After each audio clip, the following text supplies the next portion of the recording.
आज हम लोग अध्याय नंबर दूसरा स्टार्ट करने जा रहे हैं। हम लोगों ने अभी तक पहले अध्याय को कंप्लीट कर चुका हूँ, है ना? हम लोग चुके हैं, ठीक है? अब हम लोग करने वाले हैं क्या? अध्याय नंबर 2। अध्याय नंबर 2 का क्या चैप्टर है, नाम क्या है भैया? अध्याय 2 का नाम जो है वो है भैया, सेल्फी ले रे। क्या अध्याय 2? अध्याय 2 हमारा क्या लिखा हुआ है? आप देख सकते हैं, लिखा है संबंध और फलन। क्या है अध्याय 2 हमारा, क्या है लिखा हुआ है? मैं फिर से क्यों लिख रहा हूँ, है? बात तो ये है। चैप्टर 2 हम पढ़ने जा रहे हैं, वो है संबंध और फलन, यानी रिलेशन एंड फंक्शन, ठीक है? भाई अभी तक हमने क्या-क्या देखा? अभी तक हमने क्या-क्या पढ़ा? हमने क्या-क्या पढ़ा? हमने चैप्टर 1 पढ़ चुका, है ना? चैप्टर 1 यानी अध्याय 1 हम लोगों ने खत्म कर लिया। अध्याय 1 क्या है? समुच्चय। समुच्चय में वो सारी हर चीज़ पढ़ ली, है ना? जो पढ़नी चाहिए अपन लोगों को। सेट्स, जिसको अंग्रेजी में कहते हैं सेट्स। तो सारे सेट्स को हमने अलग-अलग तरीके से पढ़ा। फिर उसमें समुच्चय के निरूपण हमने देखा कि समुच्चय को रिप्रेजेंट करने के कितने तरीके हो सकते हैं। समुच्चय के निरूपण को हमने समझा, ठीक है? निरूपण निरूपण निरूपण निरूपण समुच्चय के निरूपण, रिप्रेजेंटेशन ऑफ सेट्स, ठीक है? फिर उसके बाद समुच्चय के प्रकार, ठीक है? उसके बाद हमने ये पढ़ा समुच्चय के कितने प्रकार होते हैं, वो हमने देखा। समुच्चय के प्रकार को हमने देखा। टाइप ऑफ सेट्स ये हमने देखा, ठीक है? उसके अंतर्गत हमने बहुत तरह के सेट्स के बारे में पढ़ा, रिक्त समुच्चय, समान समुच्चय, समतुल्य समुच्चय, युग्म समुच्चय, इस तरह के अन्य प्रकार के समुच्चय को हम लोगों ने रीड किया, स्टडी किया और पढ़ा, ठीक है जी? फिर उसके बाद हमने पढ़ा भैया उप समुच्चय क्या होता है, उप समुच्चय क्या होता है? इस उप समुच्चय को हमने रीड किया, यानी जिसको आप सबसेट कहते हो। फिर उसके बाद हमने घात समुच्चय देखा, घात समुच्चय देखा, घात समुच्चय देखा। घात समुच्चय के बाद उप समुच्चय, घात समुच्चय, फिर उसके बाद हमने इस पे रिलेटेड संक्रिया पढ़ी।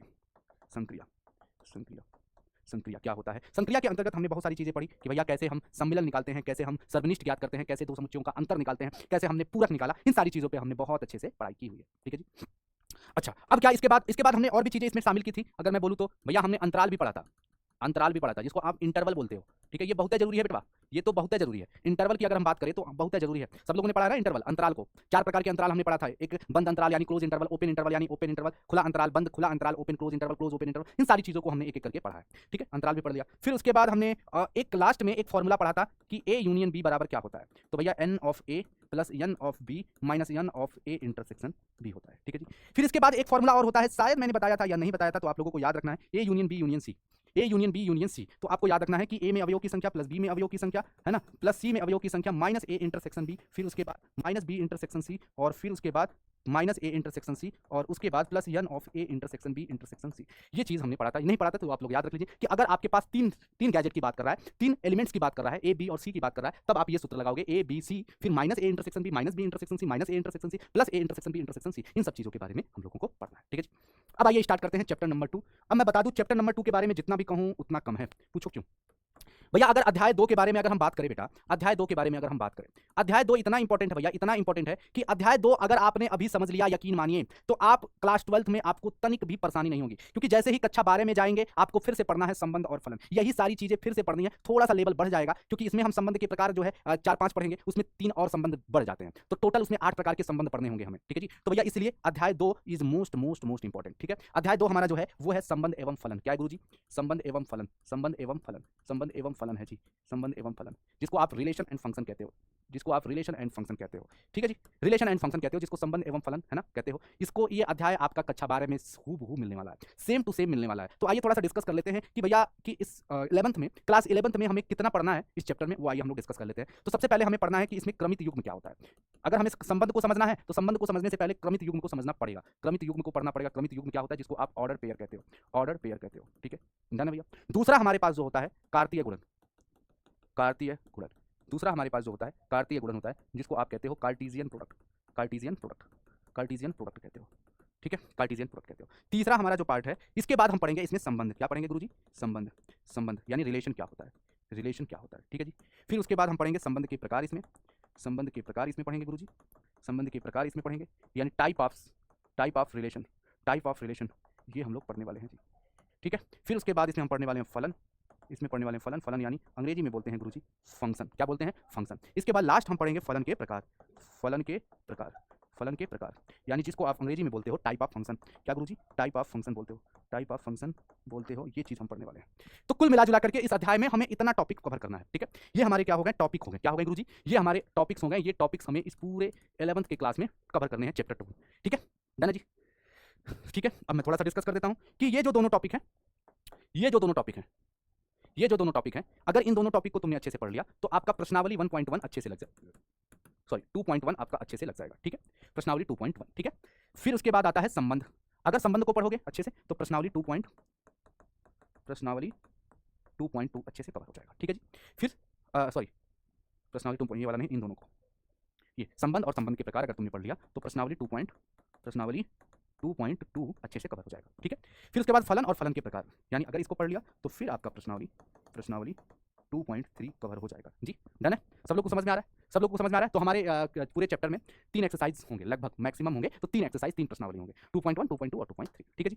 चलिए अब थोड़ा हम आगे बढ़ेंगे भैया, थोड़ा आगे बढ़ेंगे। अब क्या चाहते हो हम एक एक करके आज की क्लास में हम लोग, है ना, आज की क्लास में इन दोनों टॉपिक को कवर करने का प्रयास करेंगे कि क्रमित युग्म क्या होता है, कार्तीय गुणन क्या होता है। इन दोनों बातों को हम लोग अच्छे से समझेंगे, क्रमित युग्म और कार्तीय गुणन, ठीक है जी। आइए चलते हैं और इसको एक कहानी के माध्यम से समझेंगे, ठीक है जी। इसको पूरी तरह से कहानी के माध्यम से समझने का प्रयास करेंगे बेटवा, ठीक है। पूरी कहानी के माध्यम से इसको समझने का प्रयास करेंगे, ठीक है। अब जरा ध्यान से देखो, हम लोग क्या पढ़ने जा रहे हैं? क्रमित युग्म पढ़ने जा रहे हैं। हम लोग क्या पढ़ने जा रहे हैं? क्रमित युग्म पढ़ने जा रहे हैं। क्रमित युग्म, ठीक है। क्रमित युग्म पढ़ने जा रहे हैं, ठीक है। क्रमित युग्म पढ़ने जा रहे हैं, ठीक है जी। क्रमित युग्म पढ़ने जा रहे हैं, क्रमित युग्म पढ़ने जा रहे हैं, यानी ऑर्डर पेयर क्या होता है, इस चीज को समझेंगे एक कहानी के माध्यम से जानेंगे। जैसे मान लो, अब ऐसे समझते हैं, एक ऐसे समझते हैं, जैसे मान लो कि हमारी 2 बुआ है, हमारी 2 बुआ है, तुम्हारी नहीं, सपोज दैट हमारी 2 बुआ है। एक है लालमती बुआ और फूलमती बुआ। अब लालमती बुआ और फूलमती बुआ 2 बुआ है, दोनों के 2-2 बेटवा है, दोनों के क्या है? 2-2 बेटवा है, ठीक है। दोनों के क्या है? 2-2 बेटवा है। एक लालमती जो बुआ है उनके 2 बेटे हैं, पहले बेटे का नाम चिंटू है, क्या है? चिंटू, जो भी चिंटू है ना, ऐसे समझ सकते हैं, ऐसे समझ लेते हैं, चिंटू। पहले बेटे का नाम क्या है? चिंटू, और दूसरे नाम का क्या है? पिंटू, ठीक है। लालमती बुआ के 2 बेटवा हैं, एक है चिंटुआ, एक है पिंटुआ, एक चिंटुआ है, एक पिंटुआ है। और फूलमती के भी 2 लड़का है, एक का नाम है सुग्गा, ठीक है। एक का नाम है सुग्गा, एक का नाम है सुग्गा और एक का नाम है फुग्गा, ठीक है। ध्यान से सुनो, बात समझ में आया? हमारी 2 बुआ है, हमारी 2 बुआ का नाम फूलमती और एक ठौरी का नाम है लालमती। फूलमती के भी 2 बेटवा, लालमती के भी 2 बेटवा। लालमती के जो दोनों बेटवा है, एक ठौरा का नाम चिंटुआ है, एक नाम पिंटुआ है। और जो फूलमती बुआ है उनके 2 बेटवा, उनका भी है, एक तो सुग्गा, एक तो फुग्गा। खत्म। अब सुनो, अब ध्यान से सुनो, लालमती का जो पहला लड़का यानी चिंटुआ है वो क्रिकेट खेलता है, और लालमती का दूसरा लड़का जो पिंटुआ है बैडमिंटन खेलता है। तो लालमती के दोनों लड़के जब क्रिकेट और बैडमिंटन खेल रहे हैं तो फूलमती क्या कहेगी? हमारा लड़के कम है रे, हमारा लड़के कम है। तो इनका लड़के क्या कर रहे हैं? इनका लड़का सुग्गा जो है वो क्रिकेट खेलने लगा, और इनका लड़का जो दूसरा लड़का है फुग्गा वो बैडमिंटन खेलने लगा। तो इसका मतलब यह है कि ये दोनों जुड़वा हो गए, ये दोनों जुड़वा हो गए। बात समझ में आ गया? ये दोनों जुड़वा हो गए, मतलब ये जो लालमती का जो लड़का है, लालमती का लड़का चिंटू और पिंटू, इनका एक पेयर बन गया, एक युग्म बन गया बेटा, एक युग्म बन गया चिंटू और पिंटू। और फिर उसी तरह से फूलमती के जो 2 लड़के हैं सुग्गा और फुग्गा, इनका एक पेयर बन गया। इसी को हम कहते हैं ऑर्डर्ड पेयर। क्या कहते हैं बेटा? Ordered pair. इसी को क्रमित युग्म कहा जाता है। इसी को क्या कहा जाता है? क्रमित युग्म कहा जाता है। यानी ये बना लिए क्रमित युग्म बनाए। कैसा युग्म बनाए? क्रमित युग्म बनाए, ठीक है जी। बात समझ में आ रहा है? बात समझ में आया? कितने लोगों को समझ में आया? कितने लोगों को समझ में आ गया बेटा? कितने लोगों को समझ में आया? क्रमित युग्म। तो आइए थोड़ा सा और अच्छे से समझ लेते हैं कि क्रमित युग्म को अगर मैथमेटिकली देखा जाए तो क्या होता है।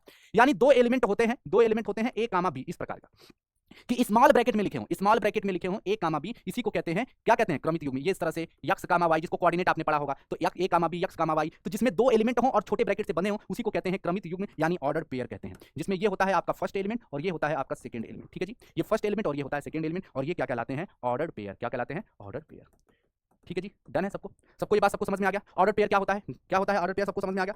गणित के माध्यम से भी हमने अच्छे से समझ लिया, ठीक है, और एक कहानी के माध्यम से भी इसको समझ लिया, ठीक है जी। एक कहानी के माध्यम से समझ लिया, ठीक है। अब आइए, अब हम ये कहेंगे कि ये जो क्रमित युग्म होती है, ये क्रमित युग्म की समानता क्या है? क्रमित युग्म के समान होने की क्या कंडीशन है? क्रमित युग्म की समानता, अब यहीं पे मैं लिख दूंगा एक चीज, क्रमित युग्म की समानता। अब ध्यान सुनना, क्रमित युग्म की समानता, समानता।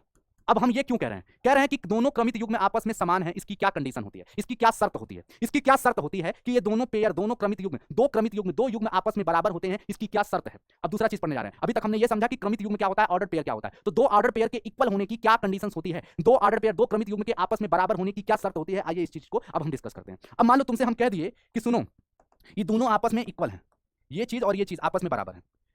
कहोगे कैसे गुरुजी? मतलब हम ये कह दें कि ये युग्म आपस में बराबर है। कितने लोगों को लग रहा है ये दोनों आपस में बराबर हैं? लालमती के लड़के और फूलमती के दोनों लड़के आपस में बराबर हैं। कितने लोग? मतलब कोई किसी से कम नहीं है, गोली चल जाएगी, है ना, गोली चल जाएगी, कोई किसी से कम नहीं है बेटा। पूछो कैसे? अरे भैया लालमती का पहला लड़का चिंटू है, वो क्रिकेट खेलता है, तो फूलमती कहेंगे आवा क्रिकेट खेलता है तो हमारा बेटा क्रिकेट खेलता है। फूलमती का पहला लड़का सुग्गा, वो क्रिकेट खेलता है, आओ केहू से कम है का?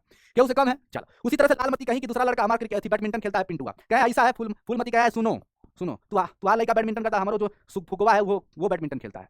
तो इसका यह मतलब हुआ कि लालमती का पहला लड़का फूलमती के पहले लड़के के बराबर हुआ, लालमती का दूसरा लड़का फूलमती के दूसरे लड़के के बराबर हुआ, यहां पे कोई किसी से कम नहीं है, तो इसलिए हम ये कह देंगे कि ये युग्म आपस में बराबर है। बोलो स्वाहा।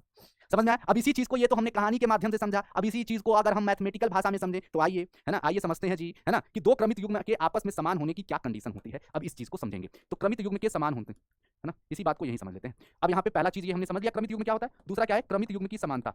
क्रमित युग्म की समानता, युग्म की समानता, समानता।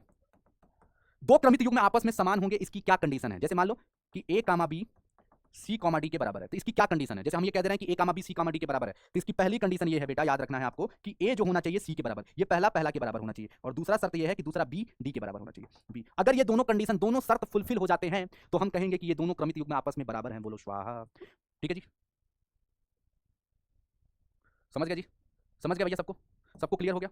दो क्रमित युग्म आपस में बराबर तभी होंगे जब पहला के बराबर, दूसरा के बराबर होगा, ए सी के बराबर बी डी के बराबर हो जाएगा। ठीक है जी, तो ये हम कहेंगे कि क्रमित युग्म आपस में समान है। ठीक है जी, क्रमित युग्म आपस में समान है। ठीक है, तो जैसे इस एग्जांपल के माध्यम से, इस कहानी के माध्यम से आपने समझा कि जो लालमती का पहला लड़का चिंटुआ फूलमती के पहले लड़का सुग्गा के बराबर है, मतलब ई ऊ के बराबर है, ऊ के बराबर है, इसलिए हम कह देंगे कि लालमती फूलमती दोनों आपस में बराबर है। समझ में आ गया? अब इस पे कितने लोग चाहते हैं कि एक सवाल हो जाए?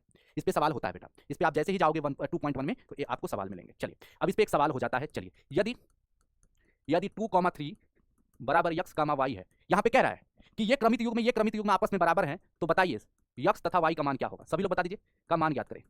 अब तो आप लोग बता ही दोगे ना। देखा कैसा सवाल बन गया बाबू रे, देखा कैसा सवाल बन गया।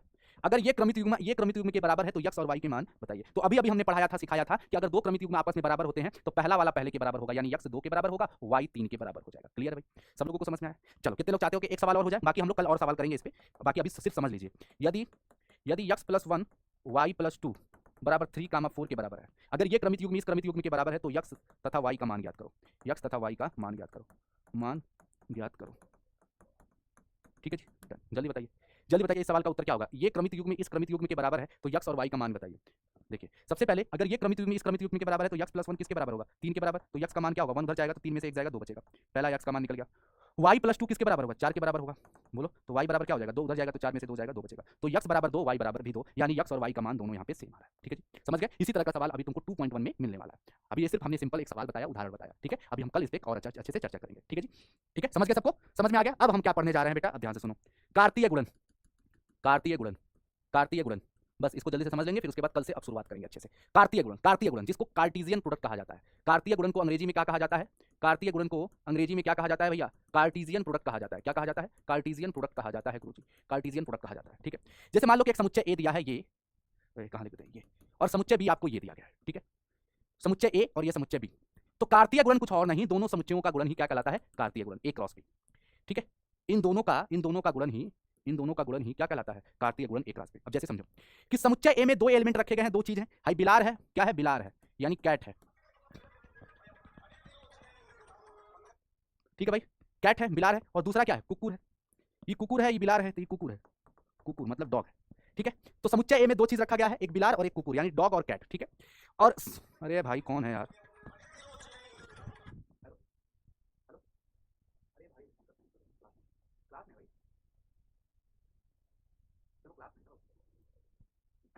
कुछ भी मतलब नंबर पा जाते हैं तो यार कुछ भी करते हैं। ठीक है, ध्यान सुने, तो पहला जो है बिलार है, दूसरा कुकुर है। समुच्चय बी में मान लो ये क्या रखा? फूड रखा गया, भोजन रखा गया, और ये क्या है? मिल्क है, दूध है। तो अब ध्यान सुनना, तो भैया इनका कार्तीय गुणन कहला रहा है। तो ये जो बिलार है, जो कैट है, एक बार क्या करेगी? खाना खाएगी, एक बार खाना खाएगी। तो कैट क्या की? खाना खा ली। फिर कैट क्या करेगी? एक बार दूध भी पिएगी। बात सही है, कैट एक बार खाना खाई, कैट एक बार दूध भी पी ली। ठीक है, कैट ने दूध भी पी लिया, चलो भाई डन है। अब उसी तरीके से जो ये कुकुर है, यानी डॉग है, यानी ये डॉग है, एक बार खाना खाएगा, एक बार डॉग खाना खाएगा, और एक बार डॉग क्या करेगा? दूध पिएगा। तो ये जो चार एलिमेंट, चार क्रमित युग्म बन गए, इन्हीं चारों क्रमित युग्म को ही क्या कहा जाएगा? कार्तीय गुणन। तो कार्तीय गुणन क्या समझे बेटा कि दो समुच्चयों का गुणन ही क्या कहलाता है? कार्तीय गुणन कहलाता है। ये एक कहानी हो गई। आइए चलते हैं अब मैथमेटिकल भाषा में इसको समझते हैं। क्या करते हैं? इसको अब मैथमेटिकल भाषा में समझते हैं। ये तो कहानी के माध्यम से समझा आपने। कार्तीय गुणन, कार्तीय गुणन को अंग्रेजी में क्या बोलते हैं गुरुजी? कार्टेशियन प्रोडक्ट कहते हैं, कार्टेशियन प्रोडक्ट कहते हैं गुरुजी, कार्टेशियन प्रोडक्ट कहते हैं। अब यहां याद रखिएगा, यहां इसकी डिफिनेशन क्या बनेगी? समुच्चय ए तथा समुच्चय बी का गुणन ही कार्तीय गुणन कहलाता है। कार्तीय गुणन कहलाता है, कार्टेशियन प्रोडक्ट कहलाता है। समुच्चय ए और समुच्चय बी का गुणन ही, प्रोडक्ट ही क्या कहलाता है? कार्तीय गुणन कहलाता है। Product of two non empty set is known as कार्तीय गुणन।